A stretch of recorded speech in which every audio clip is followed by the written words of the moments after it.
میری بیٹی، السلام علیکم ورحمۃ اللہ وبرکاتہ۔ بیٹا، ہم کچھ لحاظ سے مظلوم اور مجبور ہیں،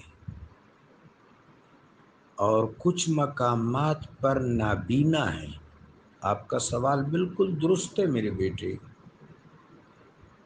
لیکن ہماری مجبوری، ہماری عدم بصارت ہمارے راستے میں عائل ہے۔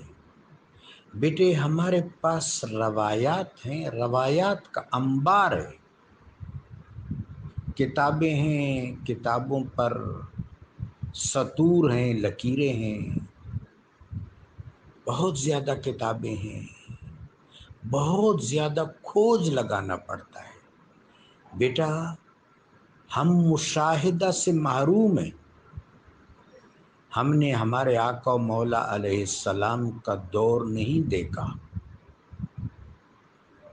الحمدللہ کہ ہمارے آقا و مولا علیہ السلام ہمارے ساتھ ہیں، ہم پر پاسبان ہیں، ہم پر نگہبان ہیں، ہمارے انفس سے زیادہ ہمارے قریب ہیں۔ النبی اولیٰ بالمؤمنین من انفسہم۔ بیٹے، خدا کریم ہمیں باطنی طور پر معمور کر دے کہ ہم صرف علم اور خبر کی سطح پر نہیں، مشاہدہ کی سطح پر چیزوں کے حوالے سے تحقیق حاصل کریں۔ یہ وہ خاصہ ہے جو اللہ اپنے عرفاء کو، اپنے اولیاء کو دیتا ہے۔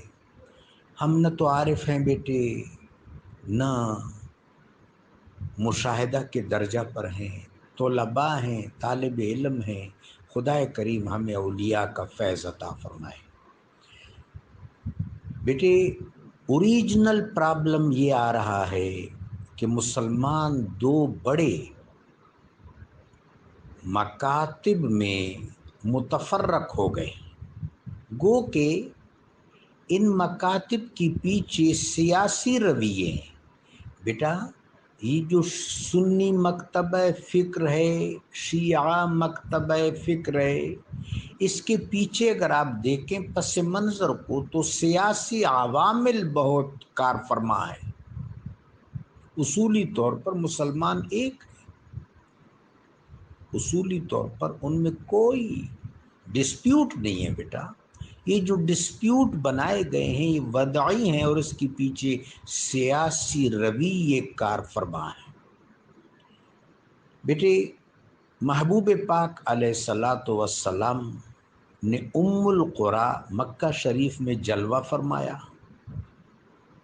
اور پھر آپ مکہ شریف سے مدینہ طیبہ تشریف لے گئے، اور مدینہ طیبہ میں آپ ملائے اعلیٰ کی طرف تشریف لے گئے۔ اس دنیا میں میرے آقا و مولا علیہ السلام نے عیسوی تقویم کے مطابق 60 سال اور قمری تقویم کے مطابق 63 سال، 63 سال عمر سعید گزاری۔ اس میں 23 سال میرے آقا و مولا علیہ السلام نے لوگوں کو، خلق خدا کو دعوت پہنچائی۔ رسالت اور نبوت آپ پر اپنے کمال، جمال، خاتمیت، جامعیت اور اکملیت کو پہنچ گئی۔ اللہ نے زمین والوں پر، آسمان والوں پر، سارے خلائق پر آپ کی صورت میں، نور اول کی صورت میں اپنی حجت تمام کر دی صلی اللہ علیہ وسلم۔ اب بیٹا، جن لوگوں سے میرے آقا مخاطب ہیں پہلے وہ عرب لوگ ہیں۔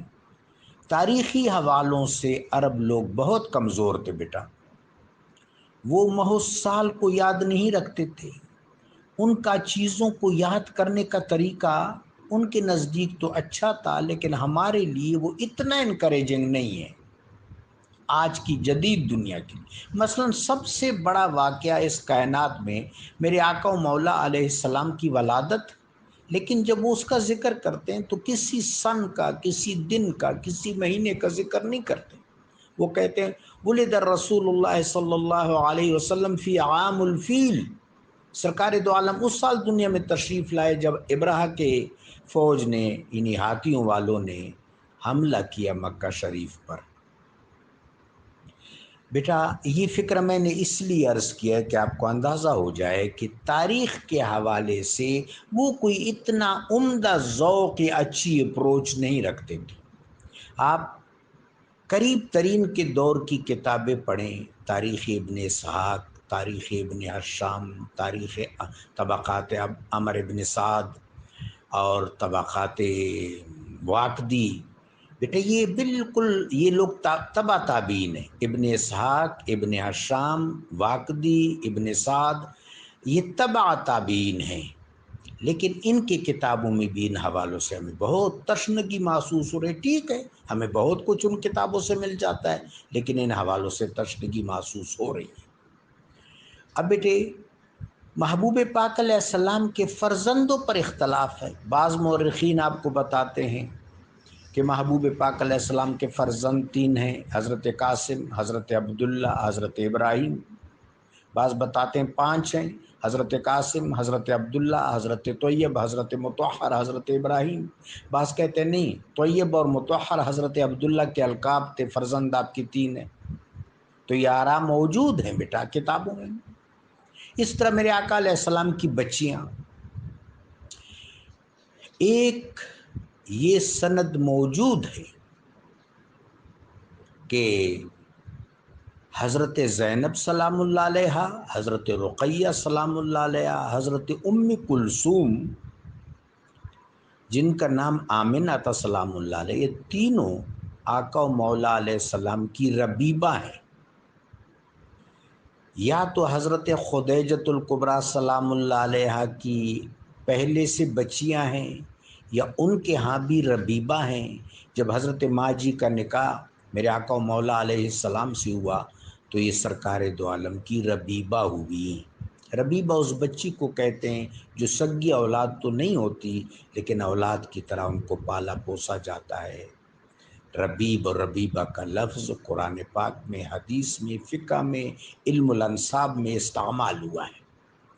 تو ایک سکول آف تھاٹ تو یہ ہے کہ وہ سرکار دو عالم کی ربیبہ تھیں، میرے آقا علیہ الصلوۃ والسلام کی صلبی اولاد نہیں تھی۔ دوسری فکر یہ ہے کہ وہ دوسرا سکول آف تھاٹ ہے کہ وہ رسول اللہ صلی اللہ علیہ وسلم کی سیدہ فاطمۃ الزہرا سلام اللہ علیہ کی طرح صلبی اولاد تھی۔ اس حوالے سے بھی دلائل کمبار لگے ہوئے ہیں۔ قرآن پاک کی ایک آیت کا بھی حوالہ دیا جاتا ہے، یا ایھا النبی قل لازواجک و بناتک و نساء المؤمنین، اے حبیب علیہ الصلوۃ والسلام آپ اپنی بیویوں سے، اپنی بیٹیوں سے اور مسلمان خواتین سے کہہ دی یدنین علیہن من جلابیبہن، کہ اپنی ردائیں اپنے سروں پر اوڑھ لیا کریں اور ان کے بکل مار لیا کریں۔ جب باہر کے اوپن ماحول میں جائیں سر پر دوپٹہ ہونا چاہیے، اور گردن سے نیچے کا جسمانی حصہ اس دوپٹے سے، ردا سے اچھی طرح ڈھکا ہوا ہونا چاہیے۔ بیٹا یہاں بنات کا لفظ آیا ہے، اس پر سنی تفسیر یہ ہے کہ بنات جمع کا صیغہ ہے، بنتن ایک بچی، بنتان 2 بچیاں، بنات 3 یا 3 سے زیادہ بچیاں۔ لیکن علماء زیدیہ یا علماء اثنا عشریہ اس کا ترجمہ اس طرح نہیں کرتے۔ ان کا تفسیری موقف یہ ہے کہ یہاں پر بنات کا کے بعد جو واو ہے وہ تفصیلیہ ہے، اور بیٹا یہ درست ہے، نحوی طور پر یہ اسلوب ہے، نحوی اسلوب ہے کہ ازواج کا کے بعد جو واو ہے وہ عطفیہ ہے، بنات کا کے بعد جو واو آئے گی وہ اصولی طور پر علم نحو کی روح سے تفصیلیہ ہوگی۔ تو بنات کا سے مراد امت کی سب خواتین ہیں، چونکہ امت کی سب خواتین محبوب پاک علیہ السلام کی بیٹیاں ہیں، الا وہ خواتین جن سے آقا و مولا علیہ الصلوۃ والسلام کے نکاح ہوئے اور ان کی تعداد 16 ہے، وہ ہماری مائیں ہیں، امہات المومنین ہیں۔ 12 میرے آقا علیہ السلام کے حجرات مبارکہ میں آئیں اور 4 کے ساتھ میرے آقا نے نکاح فرمایا، لیکن وہ میرے آقا علیہ السلام کے حجروں میں نہیں آئیں، اور ہم اس طرح کہہ سکتے ہیں کہ ان کی رخصتی نہیں ہوئی۔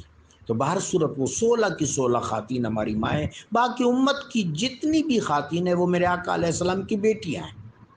تو بیٹا اب اس پر دونوں طرف بڑے مضبوط دلائل ہیں، سنی مکتبہ فکر کے دلائل بھی مضبوط ہیں، شیعہ مکتبہ فکر کے دلائل بھی مضبوط ہیں۔ بیٹے اگر ہم عام لفظ استعمال کر لیں کہ یہ چاروں میرے آقا کی بیٹیاں ہیں علیہ السلام، تو اگر وہ تین بالفرض صلبی بیٹیاں نہیں ہیں تو ربیبہ تو ہے نا، اس پر تو اتفاق ہے، تو ربیبہ بھی تو بیٹی ہوتی ہے۔ اس طرح میں سمجھتا ہوں کہ کلیکٹیو موقف جو ہے بیٹے وہ اچھا ہے، باقی معاملہ اللہ کے سپرد کرتے ہیں جو علیم خبیر ہے۔ جزاکم اللہ بیٹا۔